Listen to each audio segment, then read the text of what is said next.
এই ভিডিওতে আমরা গড়ের অঙ্ক শিখব। গড় বলতে দুটো সংখ্যার যোগফল করে দুইতে ভাগকে আমরা সাধারণত গড় বলি। তো চলো এই সম্বন্ধীয় আরও যে সমস্ত অঙ্ক পরীক্ষার সময় আসে সেই অঙ্কগুলোর তাতে কীভাবে করা যায় সেই সূত্রগুলো আমরা যে দেখে নেব, সঙ্গে কিছু অঙ্ক আমরা দেখব এবং তোমরাও নিজেরাও করবে। চলো শুরু করি। প্রথম নিয়মটাই দেখো, প্রথম নিয়মটা কি বলেছে, পরপর সংখ্যার গড়, মানে গড় মানেই হচ্ছে প্রথম সংখ্যা দ্বিতীয় সংখ্যা ভাজিত দুইতে ভাগ। উদাহরণ কি বলছে, যেখানে এখানে 5টা সংখ্যা আছে, সংখ্যাগুলি গড় কি হবে, প্রথম সংখ্যা আর শেষ সংখ্যা, প্রথম সংখ্যা শেষ সংখ্যা যোগ করে দুইতে ভাগ দিয়ে 29 হয়ে গেল।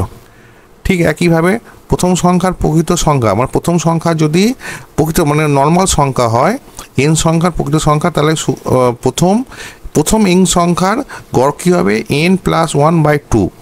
উদাহরণ দিয়ে দেখি, প্রথম 31টি প্রকৃত সংখ্যার গড়, প্রথম 31টা মানে 1 থেকে 31 পর্যন্ত কী হবে, প্রথম সংখ্যা 1 আর লাস্ট সংখ্যা 31/2 দিয়ে 32 হলো 16 হবে, গড় হবে 16। একইভাবে তোমার চেষ্টা করো, একটা অঙ্ক দিয়েছি 17, 20, 23, 26, 29-এর গড় কত। অপশান কী কী, 21, 22, 23 আর 20। এবার কি বলেছে, প্রথম 101টি প্রকৃত সংখ্যার গড়, প্রকৃত সংখ্যা মানে যে 1 থেকে 101টি, 101 প্রকৃত সংখ্যার গড় কত হবে। অপশান কী কী আছে, 50.5, 52, 51 আর 50। আচ্ছা, নতুন অঙ্ক দেখি আমরা। 1 থেকে শুরু করে n পর্যন্ত বিজোড় সংখ্যার গড়। আগে কি বলেছিলাম, টানা সংখ্যা, এখন বলছে টানা সংখ্যা নয়, বিজোড় সংখ্যা। বিজোড় সংখ্যাগুলো মানে 1, 3, 5, 7 এই সমস্ত বিজোড় সংখ্যাগুলোর গড় কত হবে। তারপর শেষ বিজোড় সংখ্যা যোগ 1/2, তাহলে n+1/2। তাহলে 1 থেকে শুরু করে n সংখ্যক পর্যন্ত সংখ্যার গড় হচ্ছে। একইভাবে জোড় সংখ্যার ক্ষেত্রে কি হবে, শেষ যোগ সংখ্যা মানে 1 থেকে শুরু করে n পর্যন্ত জোড় সংখ্যা, আগেরটা বললাম বিজোড় সংখ্যা, এখন বলছি জোড় সংখ্যা। তাহলে জোড় সংখ্যা হলো শেষ জোড় সংখ্যা যোগ 2/2। আগে 1-এর সঙ্গে যোগ করেছি, এখন 2-এর সঙ্গে যোগ করেছি, তাহলে উত্তরটা হবে n+2/2। উদাহরণ দিলে বুঝতে পারবে। 1 থেকে 39 পর্যন্ত বিজোড় সংখ্যা গড় কত, বিজোড় সংখ্যা 39 + 1/2, ঠিক আছে, তা 20 হলো অ্যান্সার। একইভাবে 1 থেকে 30 পর্যন্ত জোড় সংখ্যার গড় হচ্ছে 30 + 2/2, তার মানে কাটাকুটি করে হলো 16। এবার দেখো নিয়ম, প্রথম n সংখ্যক বিজোড় সংখ্যার গড়, প্রথম n সংখ্যক বিজোড় সংখ্যার গড় হচ্ছে nই হবে। এরকম শর্ট কোশ্চেন মুখস্থ করে রাখবে, সূত্রগুলো সহজেই পেরে যাবে, চিন্তা করতে হবে না।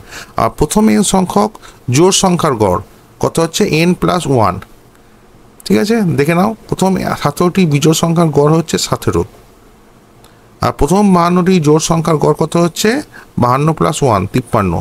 প্রথম 52টি জোড় সংখ্যা মানে 2, 4, 6, 8 এভাবে যোগ করে করে 52টি সংখ্যার গড় হচ্ছে 53 হবে।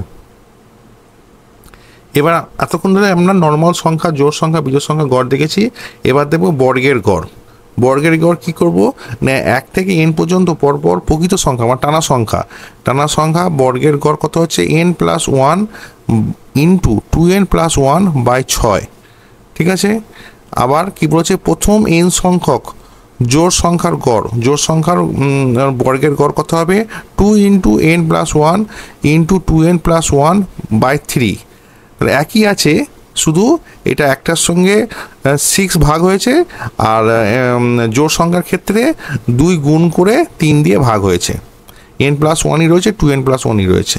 আবার একইভাবে n পর্যন্ত পরপর জোড় সংখ্যার গড়, আগে কি বলেছিলাম যে n সংখ্যক জোড় সংখ্যা, এখন বলছে 1 থেকে n পর্যন্ত পরপর জোড় সংখ্যার বর্গের গড় হচ্ছে n+1 × n+2/3। তাহলে আগেও আমি বলেছি যে অঙ্কটা ভালো করে পড়বে, কোনটা কি জানতে চেয়েছে। প্রথমটা কি বলেছে যে বর্গের ক্ষেত্রে 1 + n পর্যন্ত পরপর প্রকৃত সংখ্যার সূত্র কি, n+1 × 2n+1/6। প্রথম n সংখ্যক জোড় সংখ্যার বর্গের গড় কত, 2 × n+1 × 2n+1/3। আর এক থেকে n পর্যন্ত পরপর জোড় সংখ্যার বর্গের গড় কত, n+1 × n+2/3। এবার কি বলেছে, 1 থেকে n পর্যন্ত পরপর বিজোড় সংখ্যার গড়।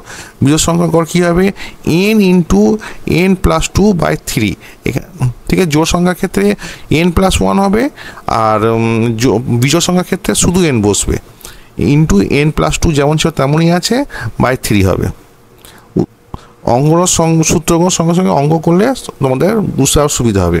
যেমন প্রথম কি বলেছে, 1 থেকে 23 পর্যন্ত পরপর সংখ্যাগুলিতে, পরপর কতটা বলে দিয়েছে, সংখ্যাগুলির বর্গের গড় কত, তার সূত্র হচ্ছে n+1 ইন্টু 2n+1/6। তাহলে n এর জায়গায় 23 বসিয়েছে, 2n এর 2 এর সঙ্গে গুণ করেছি, দিয়ে কাটাকুটি করে আর 6 দিয়ে ভাগ করে অ্যান্সার হচ্ছে 188। একইভাবে প্রথম 11টি জোড় সংখ্যার বর্গের গড়, সূত্র হচ্ছে 2 ইন্টু n+1 2n+1 ভাজিত 3। তা আমরা n এর জায়গায় 11 বসিয়েছি, দিয়ে কাটাকুটি করে অ্যান্সার হচ্ছে 184। একইভাবে 1 থেকে 21 পর্যন্ত পরপর বিজোড় সংখ্যা বর্গের গড়, সূত্র কি আছে, n ইন্টু, যেহেতু বিজোড় সংখ্যা বলেছে, n ইন্টু n+2/3 দিয়ে n এর জায়গায় আমরা 21 বসিয়ে দিয়েছি, দিয়ে কাটাকুটি করে 161। তোমরা এবার নিজেরা চেষ্টা করো, 1 থেকে 11 পর্যন্ত পরপর জোড় সংখ্যা, ভালো করে দেখবে, পরপর জোড় সংখ্যার বর্গের গড় কত, অ্যান্সার 65, 52, 44, 51।